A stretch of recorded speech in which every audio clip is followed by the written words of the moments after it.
So we made our way to Chandigarh from Delhi. It was our first ever train journey, something I wanted to do all this trip.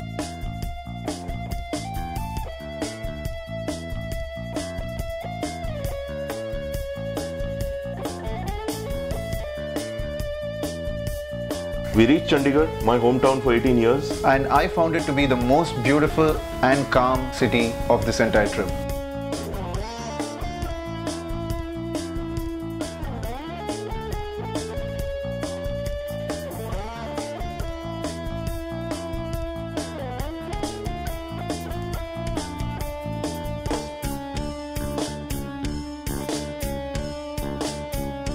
Chandigarh is perhaps the most planned city in India. There is actually a numerical logic in how the sectors are arranged. And that planning is very obvious in the way the grid addresses are used.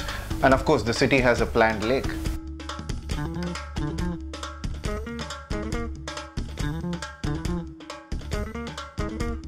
We went to the heart of the city, the educational part, Punjab University, spelt with a A after P, to distinguish it from its namesake in Lahore. I found the lotus-shaped building quite interesting.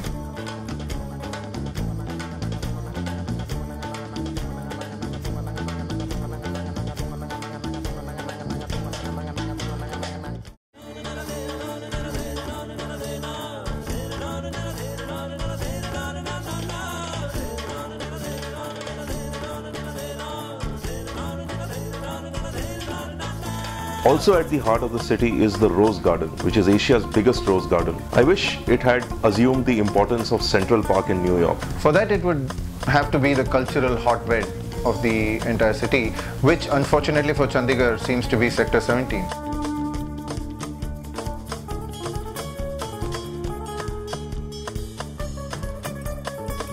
Yeah, Sector 17 is the main market area and is right at the heart of the city.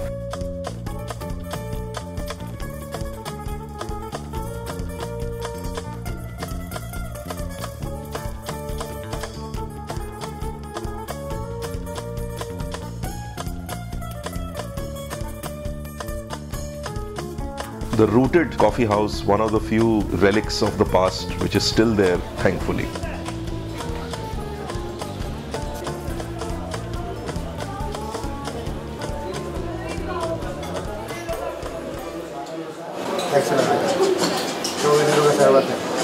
We thought we'd talk to some locals. See, Chandigarh is a planted city, it doesn't have an organic past. There are not many people who can claim their ancestry to Chandigarh. This city is primarily a city of the Babus and primarily a city of the people who come here for livelihood. Chandigarh as a city has a very limited kind of an orbit, canvas. But being a city with some kind of a very organized setup, it becomes a preferable destination of people who are NRIs, people who are other well-off. They settle here. People who are creative or the creative artists of Chandigarh are the people who normally come from areas around Chandigarh. So many people are coming from different backgrounds, different cultures. They have not one culture or one tradition or custom. It's like a mixture of everything. I find Chandigarh quite exciting, but at the same time it's a very dull city. City is inhabited by people coming from villages, and people, they tend to have a laid-back attitude because they are here to enjoy. People are not very aware. To a certain extent, they don't want to be. They are not very proactive, very complacent. They get satisfied easily. They don't want to progress. They don't like to explore much. I hail from the interiors of Punjab, so I know how it is. And for people like me and those who are not all that fortunate, I think we are satisfied with everything around us. I'm from Delhi. People there are very hollow, corrupted, selfish, and Chandigarh people are comparatively friendly, down to earth, and very helpful. People are so stuck up. There is this huge brand obsession that I see. It does not allow you scope for being an individual of your own right, and you just have to follow the trend. Otherwise, you will be ostracized from the from your peer group. You may be made to realize that you are not equal to them if you are not you can't converse well in English. And there'll be a misconception about you that you're very brainy, even if you're not. and you'll be considered very talented. The atmosphere out here has become really grim. You do feel at times when you venture out in evenings. It's because of a few people around you who have just come here to loaf around, that is it. And they're goons in a way. Chandigarh is an uncouth city and it manifests in many ways, like the high beam from vehicles on the road or the completely thoughtless parking, and how the authorities don't care about either of those. It needs to evolve a lot culturally and intellectually. Administration conducts many festivals or events, but culture doesn't reach to the common man. So it is just upper class enjoying the culture and lower classes is almost neglected. Lot many efforts are being done by the administration. There are lot many goshtis, or they are publishing books of city-based poets who are writing in English, Hindi and Punjabi, and also short story writers. It will take some time before Chandigarh will have its own distinct cultural stamp. The Punjabis, what I found about Punjabis, that they study here and what is their main motive is to get away from here, is to go abroad. Students are groomed here, but once they are groomed, Chandigarh itself does not offer them market enough. A lot of people take Chandigarh as a transit point in their life. So the most of inhabitants are in clerical jobs in the city, or IAS or judges. This is the capital made for two states, so there is not much place for again common people who can work around here. So if someone decides to stay here for a long time, he will have to struggle hard for a living. No one can own a home here. Those who grow intellectually and they're looking for better perspectives, obviously they'll opt out for Chandigarh. This is a middle class city, and in any middle class mindset, sports is still not a career. For them, sports is a matter of watching a soap opera on the television. This is the famous skating rink where Yuvraj became the national skating champion, and his father Yograj Singh, who was in fact my senior in school, threw away his skates in anger and forced him to concentrate on cricket. Thank God. We then went to the Sector 16 stadium, which seemed much more organic to the city than the PCA stadium in Mohali, though stuck in the past. Well, I have a past here. I used to get cricket coaching from DP Azad, who was Kapil Dev's coach, and Chetan Sharma, and this is where Chetan Sharma taught me how to make the ball land like an aeroplane. That was in 1982, 4 years before he forgot it himself on a very famous occasion. Mohali is a satellite town of Chandigarh, and that's where we were headed on the big day.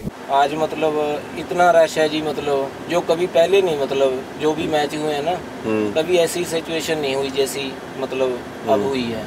जो model है ना पूनम, उसने मतलब भारत को challenge किया है कि जेकर भारत जीत जाता है फाइनल में, हाँ जी, तो मैं स्टेडियम के विचकार में सारे कपड़े उतार के मतलब खड़ी हो जाऊंगी। डेफिनेटली है कि भारत जीतेगा ही जीतेगा जी, उसको कपड़े उतारने ही पड़ेंगे बीच में। Just as we were wondering where all the crowd was, we hit a traffic block 2 kilometers from the stadium.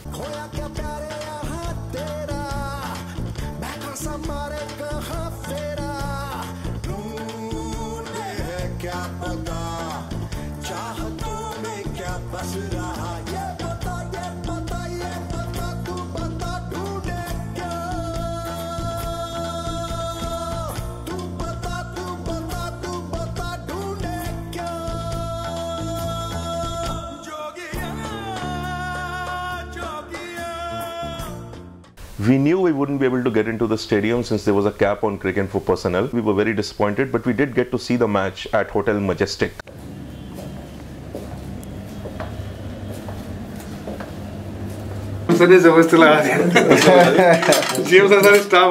For me, the match turned out to be anticlimactic, and then Umar Gul erring in line and length spectacularly, and the catches dropped. There was something strange about that, and I'm certainly not going to look back at this match fondly. Yeah, disappointingly, the cricket was more about who made fewer mistakes, and it was kind of shabby cricket almost right through the match. Of course, the expected jingoism poured out on the streets at the end of this match. As if the overly nationalistic Indian cricket fan wasn't exasperating enough, the exclusive India-Pakistan cricket fan was just too much to handle. I know they have a reason to be happy, but personally I found it sick to shoot these scenes. I am just so tired of cricket being a vehicle of their repressed nationalism, and I shudder to think what will happen to them if India does win the World Cup. It's the one thing that bothers me about that.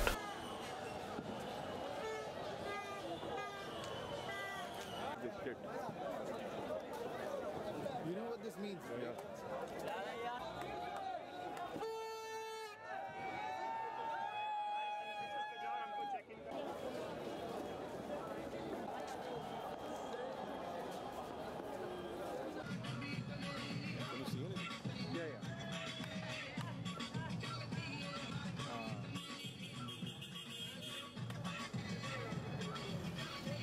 Meanwhile, our friend Andy was severely disturbed about something else. It was the first game of this World Cup that I sat in the stands for the whole of the match. I've sort of spent an hour or two here and there in the stands. And watching a game of cricket in Asia like that is something I've always wanted to do.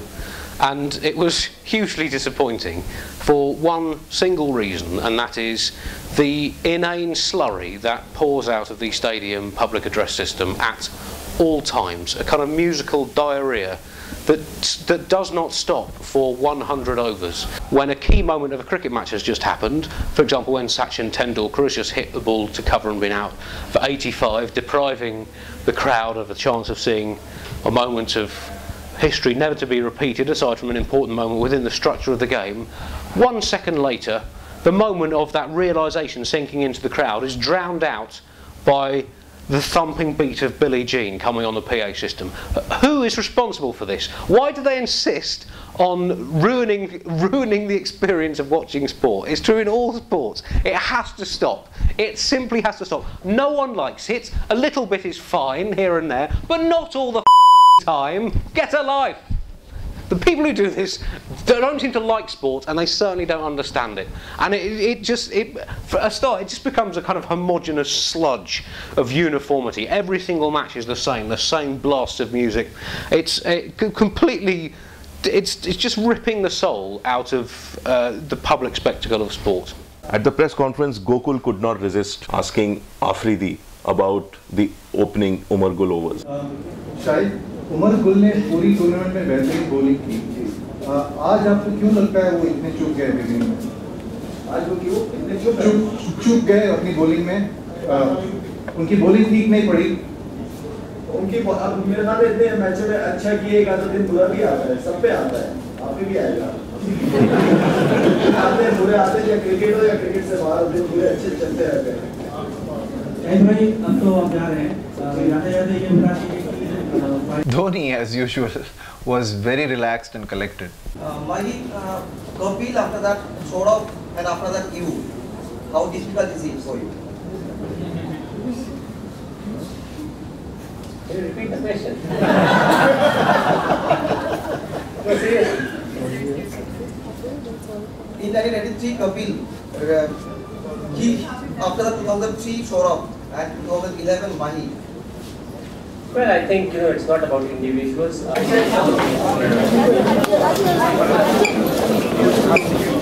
Everything is equal.